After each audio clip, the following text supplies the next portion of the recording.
Hezbollah का Israel पर बड़ा हमला। जी हां, बड़ी खबर आ रही है। नहारिया और एकर शहर में ताबड़तोड़ बमबारी, सेना के शागा बेस को बनाया है निशाना।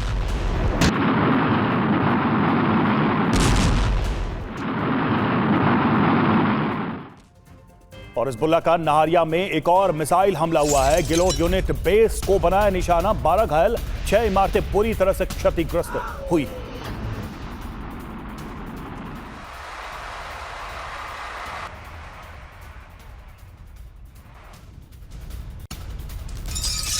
और हिजबुल्लाह का इजराइल पर रॉकेट से बड़ा हमला। इजराइल के ठिकानों पर करीब 100 रॉकेट दागे। उत्तरी इजराइल को बनाया निशाना। मध्य इजराइल में 6 रॉकेट दागे। तेल अवीव में भी रॉकेट से हमला। आईडीएफ का दावा हमलों को किया नाकाम।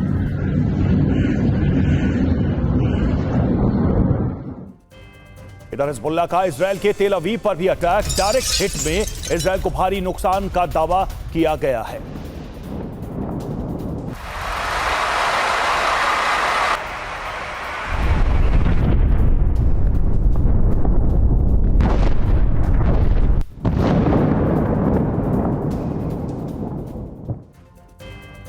हिजबुल्लाह के तेल अवीव पर लगातार हमले जारी हैं। लगातार हमलों के बाद बचने लगे सायरन। कई ठिकानों पर हमलों से दहले इजरायली ठिकाने।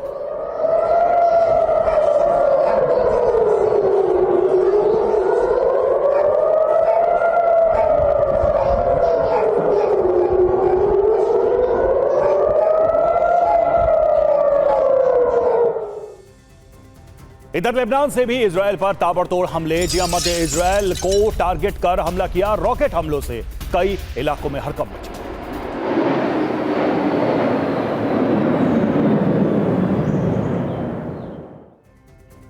और हिजबुल्लाह का तेल अवीव पर ड्रोन से अटैक। सैन्य ठिकानों को निशाना बनाया गया है। ड्रोन से ये ताजा हमले किए गए हैं तेल अवीव पर।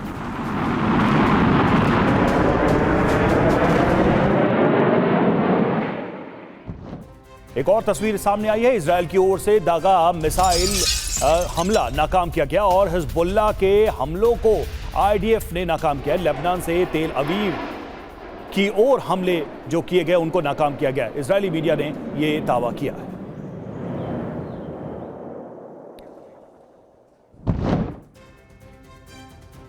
इधर सीरिया की बात करें तो सीरिया में तैयार हो रहा है नया वॉर जोन। मिडिल ईस्ट में हमलों की तस्वीरें सामने आई हैं। तो सीरिया अब नया वॉर जोन में कन्वर्ट हो रहा है। नया ठिकाना भी बन रहा है हिजबुल्लाह का।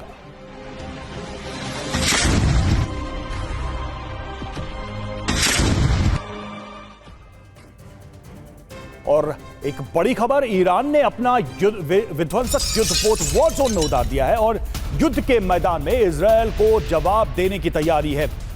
16 एंटीशिप क्रूज मिसाइलों से लैस सबालन युद्धपोत और इसे अब जंगी मैदान में उतार दिया है ईरान ने।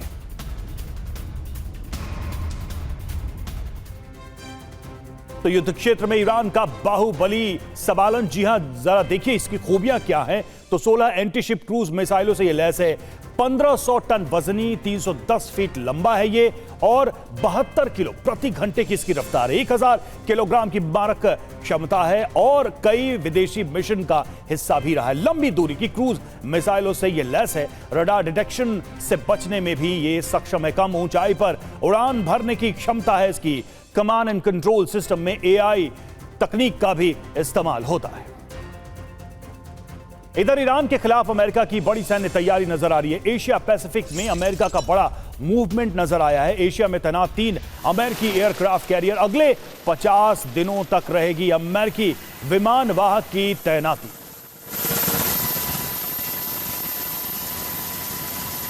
तो ईरान के खिलाफ अमेरिकी चक्रव्यूह। जी हां, एशिया पैसिफिक में 3 अमेरिकी एयरक्राफ्ट कैरियर तैनात कर दिए गए हैं और अगले 50 दिनों तक 3 अमेरिकी एयरक्राफ्ट कैरियर की तैनाती होगी।